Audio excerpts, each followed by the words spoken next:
Queridos, mais uma vez, bom dia e a paz do Senhor Jesus Cristo. Eu entrei aqui em uma live anterior, parabenizando o pessoal de Fio Rosa, uma das maiores comunidades da América Latina, mais de 60 mil pessoas. E eu também parabenizei as pessoas do magistério que estão fazendo hoje, na verdade hoje chamado pedagogia, estão hoje fazendo o concurso de funcionário público como professor. A minha esposa está também lá na Estácio de Sá fazendo as provas. São 6 horas de provas. Normal a qualquer concurso, né? Normal a qualquer concurso. E como nós não temos carro, ela saiu daqui às 5 da manhã. Eu fui dormir às 3 da manhã, né? Mas às 5 da manhã levantei, fui com ela até o ponto de ônibus. Daqui até lá são cerca de 2 horas e meia. E 2 horas e meia a 3 horas. E muita gente está fazendo hoje essa prova do Estado. Né? Porque minha esposa, ela passou numa prova, esse ano ela trabalhou e está trabalhando ainda com séries iniciais como professora da prefeitura. Ela passou no concurso de 6 mil pessoas, ela passou em 292. Ela nem chegou a colar grau, estava terminando. Ela é formada em teologia, ela é pastora e é formada em pedagogia. E está se pós-graduando aí na área de pedagogia, 2 cursos. Então, abre-se as portas, tem que se tentar. Eu também tentei fazer o concurso da Polícia, fiz o concurso da Polícia Civil, mas estudei apenas 2 semanas. Como eu era regresso eu era um dissidente do curso de Direito, obrigado por causa do problema de câncer que eu tive, 2 anos e meio estudei Direito, mas pela teologia, por ter curso superior em teologia reconhecido pelo MEC, eu poderia fazer o curso para investigação dentro da Polícia Civil, ou para auxiliar de perícia técnica. Mas o perito, até quem tinha o ensino médio, poderia fazer. Tá? Mas eu só pude estudar 2 semanas, tirei 33 pontos. Tem amigo meu que está formando agora no direito. Tem um amigão chamado Luiz Arlindo, ele tirou 45 pontos. Né? Com todos os recursos. Eu tirei 33, estudei 2 semanas apenas. Porque na semana que, nos 3 meses que antecederam a prova, nós pagávamos uma taxa de R$136 e um amigo me ajudou, né, que eu estava sem condições, e o computador deu problema, travou, e eu no celular, muito difícil para a gente, né, estudar. Irmão, eu não vou virar a Bíblia aqui, não vou virar o aparelho, porque esse aparelhozinho meu, ele é meio problemático, né? Tem hora que ele fica na posição. Mas se você conseguir ler aqui, olha. Já estou crucificado com Cristo, não vivo mais eu, é Gálatas 2, 20. Não vivo mais eu, mas Cristo vive em mim. E a vida que agora vivo, vivo na carne.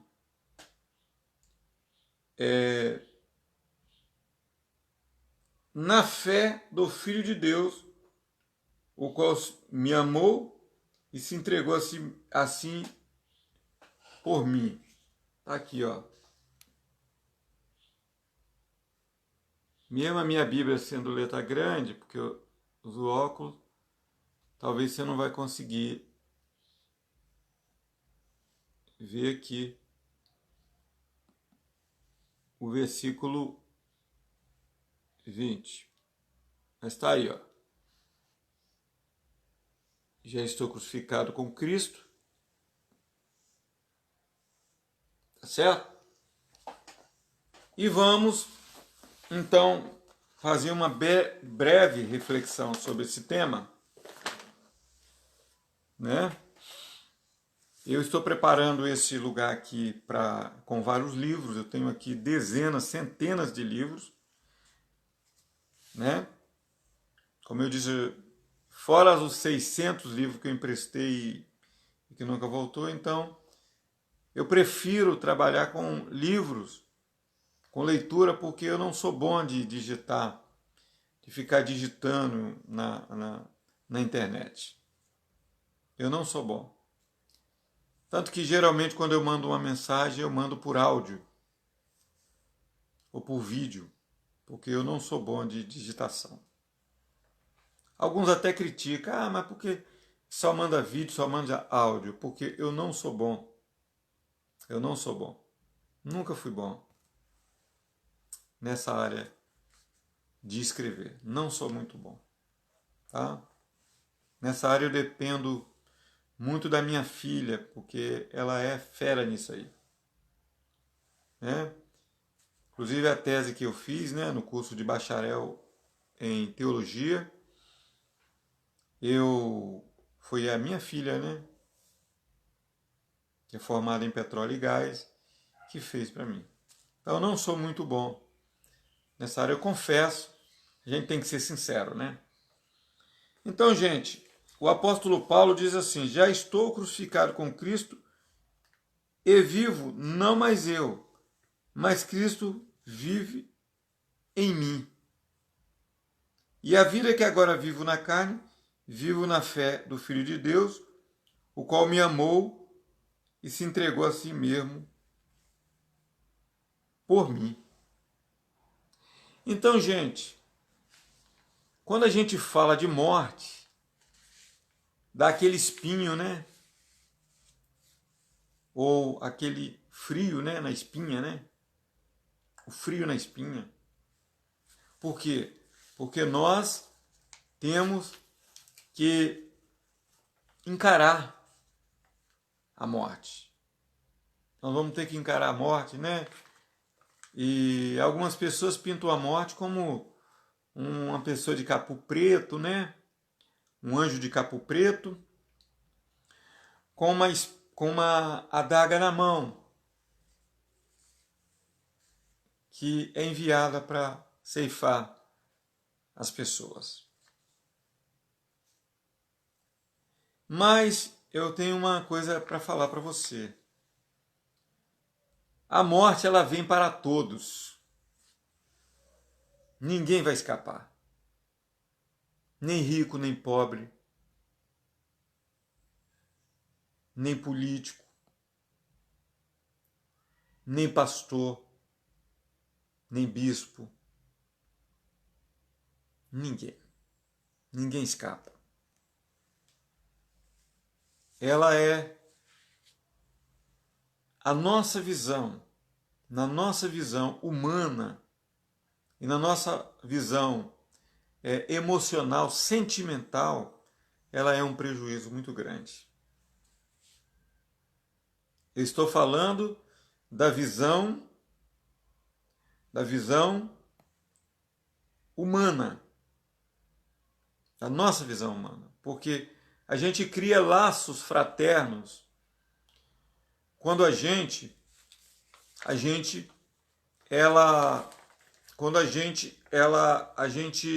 cria família, quando a gente cria amigos, a palavra amigo significa aquele que é ligado a outro por laços de amor.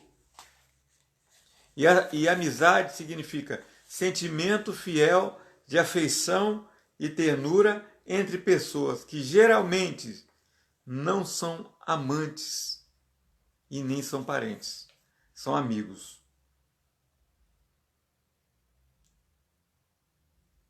Muitas vezes, o casamento, a união, ela não se limita apenas a contatos físicos. Ela há contatos emocionais. Por exemplo, alguém que é casado há muito tempo, ele cria um elo de amizade muito grande com aquela pessoa. Não é? Muitas vezes você vê pessoa casada há 40, 50, 60 anos, 70 anos. Como eu já tive um casalzinho na minha igreja, né? Que eles foram casados 50 anos. Ele morreu com 81. Morreu com câncer de próstata. Nunca se cuidou. Ele era presbítero. E ela morreu com mais de 90. Ela ainda viveu muito tempo.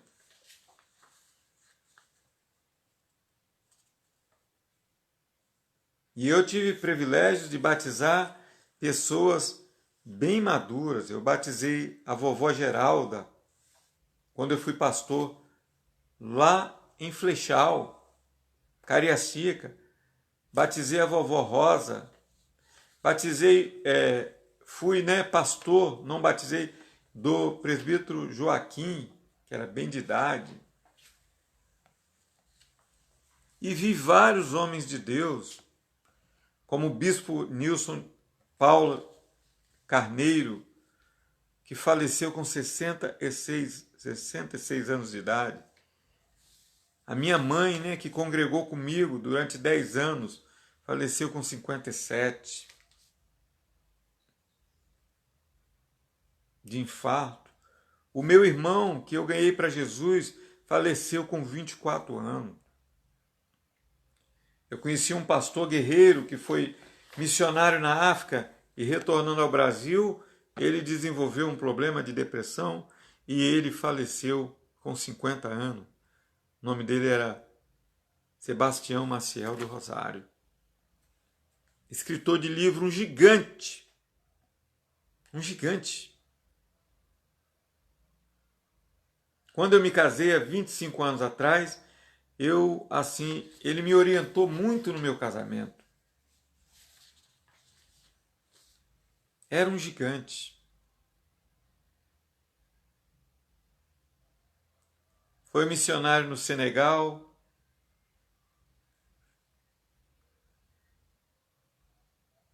E quando a gente ia para os concílios, ele era o primeiro que sentava nos primeiros bancos dos concílios. Concílio com 200 homens ali, pastores, missionários do Brasil todo. Ele, na nossa região, porque a igreja metodista, ela tinha, era 3 regiões. Uma região pegava Rio de Janeiro, pegava Espírito Santo, Bahia, Brasília, eu fui consagrado em Brasília, e Tocantins. Era muita gente. E nós vivíamos pelo país, viajando, fazendo concílios. Hoje, depois aumentou para 4, 5, parece que hoje é 7 regiões. E eu tenho amigos que eu nunca vou esquecer. E outros que já morreram, já partiram. A morte é uma realidade.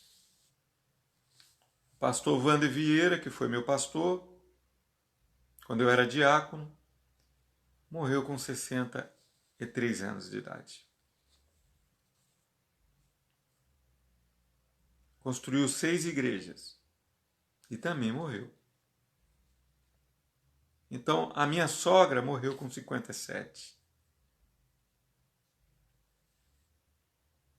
Depois do segundo casamento, ela teve um problema de diabetes e morreu. Então, gente, a morte, ela é uma realidade. Mas eu quero falar uma coisa para você. A morte, ela, segundo o apóstolo Paulo, para o cristão, ela é lucro. Ele diz, para mim o viver é Cristo. E o morrer é lucro. Morrer é ganho. Tem muita gente buscando lucro nas coisas materiais, estão preocupados com dinheiro, com fazendas, com carros, com ser um mega milionário. Para quê? A não ser se você tiver uma vida abundante para você ajudar as pessoas. Porque você não vai poder gastar esse dinheiro todo. Aliás, é até desproporcional um homem ter tantos milhões e ter tantas limitações que não servem para nada. Mas se você tiver uma vida abundante, como eu tenho um amigo meu, Dr. Ulisses, tem 80 anos de idade, médico, bom, coração muito bom, ele ajuda os necessitados. Foi diretor da EMESCAN, foi diretor do DML, da Polícia Civil. Ele é um gigante na arte de ajudar. Até hoje, com 80 anos, ele tem uma clínica social e tem uma clínica onde ele atende pessoas ricas. E tem uma outra onde ele atende quem não pode pagar. E várias aposentadorias. Mas ele disse, olha, Jesus, eu já pedi Jesus para me levar, mas Jesus não quer. Ele quer que eu fique aqui ainda? Então deixa eu fazer o que ele quer que eu faça. Mas ele com 80 anos, ele foi meu professor de teologia, há 30 anos atrás. E ele diz, eu já pedi a Deus, mas Deus não quer agora. E a gente até fala para os amigos, ó, aproveita e vai lá consultar com ele logo, hein? Porque ele não cobra e ele é bom. Porque a qualquer momento o Senhor vai recolher. Porque nós sabemos que é uma realidade. Então, o apóstolo Paulo, ele foi morto por Nero em 67 depois de Cristo. Ele foi decapitado em Roma por preconceito e perseguição contra os cristãos. Mas nem sempre é assim, gente. A morte ela pode vir de qualquer forma. Ela, por exemplo, o grande pastor Martin Luther King, ele morreu por causa do preconceito. Ele era um revolucionário contra o apartheid nos Estados Unidos. Mas por causa de uma intolerância contra os negros, ele morreu, foi assassinado. Paulo morreu lá por causa de uma perseguição de Nero contra os cristãos. Havia um preconceito contra o senhorio de Cristo. Mas houve preconceitos também com relação à cor, com relação à raça. Há vários preconceitos. Só que é uma realidade. Todos nós, seja racial, seja por uma enfermidade, eu mesmo já passei 6 vezes pela morte. 6 vezes pela morte. Já tive arma de fogo 3 vezes no meu rosto. E Deus não deixou. Já tive em 2 acidentes de carro. E Deus não deixou. Eu perdi um carro, perca total. Mas eu havia saído do carro, porque tinha dado um problema no carburador. Eu sinalizei a pista. Mas veio lá um Gol Rolling Stone zerado e, mesmo sinalizado com triângulo, ele passou por cima do triângulo. Ele estava 120 no lugar que era 60. E eu havia pegado um carote no porta-mala para comprar gasolina. Eu achei que tinha acabado a gasolina, mas era o carburador que estava com problema.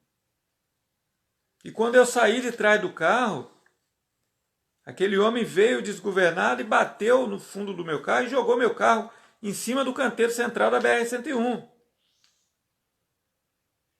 E um carro de R$6.000 na época virou bagaço. Perca total. Eu não tinha seguro. Eu também não processei ele. Porque, segundo ele era um homem de Laranja da Terra, se eu não me engano, uma cidade aí, próximo aqui no Espírito Santo. E ele disse que ele não tinha condição, que ele também sofreu prejuízo. O carro dele também acabou à frente. Então, ele tomou um prejuízo de 4.000 na época e eu tomei o prejuízo de 6.000 na época. Isso quando eu era pastor em Fio Rosa. Faz muitos anos. Isso faz 20 anos. Eu tive acidente de carro também, eu fui projetado. Fiquei 8 dias trabalhando numa melosa. Trabalhei muito tempo de meloso. Para quem não sabe, é lubrificador de máquina. Somos chamados de meloso que a gente só anda sujo de graxa. E o caminhão que eu trabalhava capotou. Eu fiquei 8 dias tomando morfina. Fiquei 1 mês paralítico.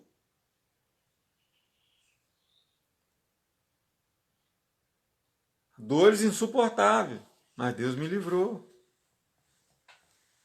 O anjo me livrou. Então Deus, ele sempre livra. Mas chegará o momento em que Deus vai falar: meu servo, chegou a hora. Nós não sabemos. Todos morrem. Todos morrem. Tá certo? Todos morrem. Mas eu quero dizer uma coisa para você.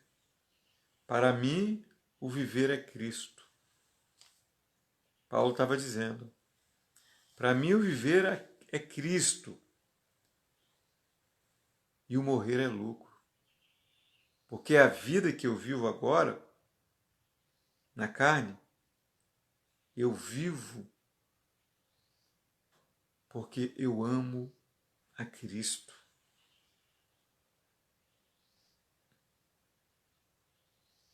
E o apóstolo Paulo, ele também disse: se vivemos, somos do Senhor. Se morremos, somos do Senhor. E a morte, na verdade, ela é um prolongamento de vida. Por quê? Porque quando a vida eterna significa prolongamento de vida. Na verdade, quem entrega a vida a Cristo, ele já está vivendo a vida eterna aqui. Porque é como se uma criança fosse crescendo, crescendo, crescendo, até chegar a uma estatura perfeita. Quando você morre, você passa para uma outra vida. Por isso que Jesus já disse, quando perguntaram para ele: quando é que vai vir o reino de Deus? Ele disse: o reino de Deus já está aqui. Ele já está no meio de vocês. A partir do momento que a pessoa entregou a vida a Cristo, ele já está vivendo para Cristo.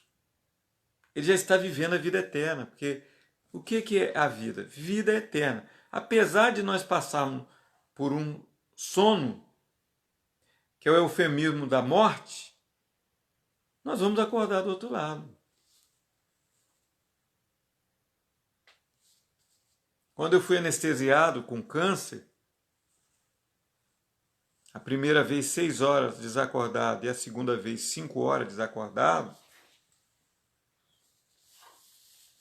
Deus falou no meu coração, olha, você vai, ele me deu um sonho, um dia antes. Você vai descer para o centro cirúrgico, mas você não se preocupe, porque você vai voltar. E eu voltei, eu estou aqui. Então, gente, eu conversei com uma juíza, eu fui numa audiência, e eu fui como testemunha, e chegando ali, eu conversei com uma juíza, e ela, cerca de 35 anos, juíza, estudou muito nova, direito, e eu falei que eu havia passado por isso, e ela ficou ouvindo. Durante ali a audiência, surgiu um diálogo entre nós. E ela disse, olha, eu também tive. E ela, uma moça jovem, uma senhora, né? Jovem, 35 anos, cabelo comprido. E eu falei, como? Ela disse, olha, eu tinha um câncer raro. E eu estava na cama. Eu era jovem, adolescente, quase indo para a juventude. E o médico disse para mim, ela tinha um câncer na cabeça, um tumor maligno na cabeça. E o médico disse, olha, ela havia perdido o cabelo, estava careca. E o médico disse para ela, ó, você tem duas coisas para você fazer. Ou você fica aí e morre aí, ou você crê em Deus e vai para o tratamento, numa clínica particular. Ela disse, eu prefiro acreditar em Deus e ir para o tratamento. E ela foi. E começou a tratar. E ela começou a ganhar peso, nasceu o cabelo. E ainda tiveram que fazer um implante na cabeça dela, porque tiveram que tirar um pedaço. Ela disse, a parte da minha cabeça é metal. Foi feito de metal. E havia implante de cabelo. Parte era cabelo natural e uma parte implante. Isso eu conversando com uma juíza. E eu era testemunha de um amigo meu.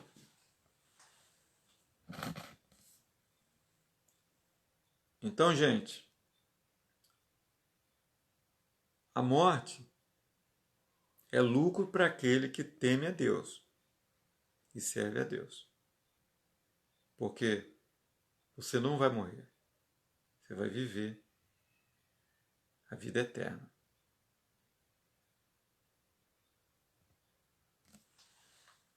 Eu vou voltar porque eu quero debater um outro assunto muito sério, mas que você guarde essas palavras. Fique na paz.